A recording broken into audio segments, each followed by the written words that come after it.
चिरंजीवी समाज सेवा संस्था व रोटरी क्लब आगरा न्यू द्वारा सिकंदरा स्थित चिरंजीवी नर्सिंग होम पर चिकित्सा महाशिविर का आयोजन किया गया। 17 दिसंबर से शुरू हुए चिकित्सा शिविर में गर्भवती महिलाओं की जांच, लिवर, गुर्दा व पेट रोगों की जांच, खून की कमी की जांच, थायराइड व डायबिटीज की जांच, हृदय व श्वास रोगों के मरीज की जांच की गई। डॉक्टर चंदन कुमार, फिजिशियन व डायबिटीज, थायराइड व श्वास तथा हृदय रोग विशेषज्ञ ने बताया कि सर्दियों में समस्या काफी हद तक बढ़ जाती है।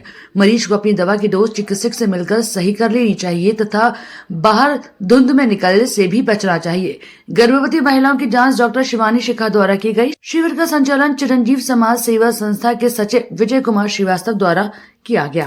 कई सारी बीमारियां जो पहले से मरीज को होती हैं वो अत्यधिक बढ़ जाती है। अब जोड़ों के दर्द या आर्थराइटिस की बात करें तो यह काफ़ी ज़्यादा उभर कर सामने आ जाती है। जो दर्द पिछले कुछ महीनों से ठीक था वो अचानक इस सर्दी के मौसम में होने लगता है। ब्लड प्रेशर के हमारे मरीज हैं जो पहले से किसी एक दवा पर उनकी ब्लड प्रेशर कंट्रोल रहती थी, वह भी देखने में आया है कि सर्दियों में बढ़ जाती है। सांस की बीमारी भी आपने देखा होगा कि कई तरह से बढ़ जाती है। तो ये मौसम जब चेंज होता है और ठंड का मौसम आता है तो कई सारी बीमारियां उभर कर आती हैं। इसी को देखते हुए ये एक कैंप का चिरंजीवी समाज सेवा संस्था और रोटरी क्लब आगरा नियो के द्वारा यहाँ पर लगाया गया था। और इसमें जितने भी मरीज हैं जिनको किडनी की समस्या है, चाहे वह लीवर की समस्या है, पेट की समस्या है, सांस की समस्या है, हार्ट के मरीज हैं, इन सबों को यहाँ पर जांच कर और निःशुल्क परामर्श देने की कोशिश की गई थी ताकि उनका एक बार पूरी तरह से चेकअप हो जाए और जो दवाइयाँ चल रही हैं उसकी डोज को सही की जा सके। चिरंजीवी ऐसे कार्यक्रम लगातार समय समय पर करता रहता है जिससे समाज में मैसेज भी जाता है जो गरीब लोगों के लिए सहायता करने के लिए। तो सर कैसे कैसे मरीज आपने देखे विंटर का मौसम में? ज़्यादातर मरीज जो हमारे पास आए वो सांस के मरीज थे जो पहले से इन्हेलर्स ले रहे थे, लेकिन उनकी इन्हेलर उन्होंने छोड़ रखी थी। जबकि कुछ इन्हेलर ऐसी होती हैं दवाइयाँ जो कि चलनी चाहिए या उनकी डोज उन्होंने कम कर रखी थी, तो उनकी डोज को एक सही डोज निर्धारित की गई जिससे उनको फ़ायदा होगा।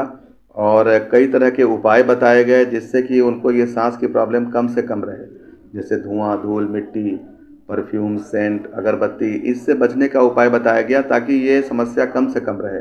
तो इस तरह से मरीजों को जागरूक करने से, दवा देने से ज़्यादा अच्छा होता है कि अगर थोड़ा समय अगर मरीजों को बचाव के उपाय अगर उनको बताए जाएं तो निश्चित तौर पे दवाइयों का भी फ़ायदा होता है। जो दवाइयाँ चलती हैं वह कम डोज में ही ज़्यादा फ़ायदा करने लगती हैं और मरीज़ को भी बार बार हॉस्पिटल में आने की ज़रूरत या फिर भर्ती होने की ज़रूरत नहीं पड़ती है। तो इस तरह से यह एक फ़ायदे की बात होती है। जी हाँ, बिल्कुल। हमारा बिल्कुल ये प्रयास रहता है कि हम ज़्यादा से ज़्यादा गरीब लोगों को सेवा प्रदान कर सकें और लाभ पहुंचा सकें। तो हमारा जो 3 दिन का शिविर लगा था ये 17, 18, 19 दिसंबर के दिन लगा था। और इसमें जो मुख्यतः मरीज है जो हमारी हैं वो तो मुख्यतः गर्भवती महिला की ही जांच हुई है। जांच ज़्यादा हुई है और लगभग 200 से 250 गर्भवती महिला इन 3 दिन में को हम लाभ पहुंचा सके हैं। इसमें मुख्यतः जैसे ब्लड की जांच, गर्भवती महिलाओं में खून की कमी, उनके शुगर की जांच, उनके किडनी की जांच, उनके लिवर की जांच, ये सब हम लोग प्रदान किए हैं। ये फ्री में उन लोगों की ये इन्वेस्टिगेशंस हम लोग करा पाए हैं और उसके साथ साथ उनका एंटीनेटल चेकअप हमने किया है। मैडम, विंटर के मौसम में ज़्यादातर केस आपके पास महिलाओं की बात करें तो किस टाइप के केस है? जो भी महिलाओं में बीपी और इसकी ज़्यादा मात्रा में, और वीकनेस की बात कर रहे हैं, वीकनेस भी गर्भवती महिलाओं में ज़्यादा दिखाई देती है। तो किस तरह के केस में ज़्यादातर आपने? ज़्यादा हम बात करें तो गर्भवती महिलाओं में खून की कमी तो पाई ही जाती है, जिसको हम लोग उनका खाना का सेवन लेना, किस प्रकार की भोजन उनको प्राप्त करना चाहिए, उनकी ताकत की गोलियां क्या चलनी चाहिए, उनको कितनी बार ANC चेकअप पूरे गर्भावस्था में करानी चाहिए, किस किस समय उनके लिए वार्निंग साइंस क्या क्या रहती है जिसके चलते उन्हें अलर्ट रहना चाहिए कि हाँ कुछ खतरे की घंटी बज सकती है और हमें डॉक्टरी सलाह के लिए तुरंत भागना है। ये हम लोग उनको ज्ञान प्रदान करते हैं इस क्षेत्र के बारे में। और दूसरी ये एक्चुअल में समय चेंज हुआ है। अभी सर्दी का सीज़न चालू हुआ है।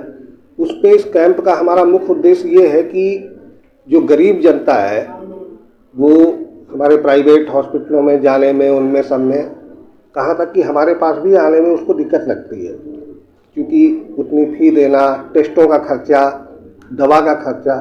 तो उन गरीब मरीजों की सहूलियत के लिए हमने ये 3 दिन का 17, 18 और 19 दिसंबर का कैंप आयोजित किया, जिसमें मरीज की गुर्दे की जांच, किडनी की जांच, मरीज के खून की जांच, मरीज के हृदय की जांच, ईसीजी, और जो इस टाइम पे समय चेंज होता है, वो समय चेंज होने में एलर्जिक पेशेंट होते हैं और सांस की प्रॉब्लम होती है, क्योंकि पॉल्यूशन भी बहुत है और ठंडक में पॉल्यूशन बढ़ जाता है। इसलिए एक कंप्यूटराइज मशीन द्वारा, जिसको PFT बोलते हैं, पल्मोनरी फंक्शन टेस्ट, उसकी जांच, प्लस आपका NST, जो 7 महीने की गर्भवती महिलाएं हैं उनके शिशुओं की जांच। तो इस तरह की सभी जांचें हमने कवर करने की कोशिश की है, जिससे मरीज की सारी समस्याओं का समाधान हो सके और मरीज इस शिविर का ज़्यादा से ज़्यादा लाभ उठा सके। भाई साहब, लगातार ये कह रहा है कि ऐसे लोगों की आप मदद करते रहते हो, चिरंजीवी हॉस्पिटल की आप बैठते हो, सारी चीज सरकार का भी ये योजना है कि गरीबों की मदद करिए, तो हमेशा आप आगे रहते हो। क्या एक संदेश है? ये हमारा संदेश ये है कि आप साल में 365 दिन होते हैं। 365 दिन में तो आप अपने जो भी आपका प्रोफेशन है, प्रोफेशन के अनुसार काम करते हैं, एक व्यवसायिक काम होता है, लेकिन उन 365 दिनों में बीच बीच में आप कम से कम 30 दिन ऐसे निकालें जो आम जनता, गरीब जनता के लिए जो है सहयोग कर सके। हमारे आदरणीय माननीय श्री नरेंद्र मोदी जी, प्रधानमंत्री जी का भी यही संदेश है कि हम सब लोगों को जो जिस पोजीशन पे हैं, गरीबों को जिस तरीके से मदद कर सकते हैं, गरीबों की मदद करें और देश के उत्थान में अपना जो है सहयोग प्रदान करें।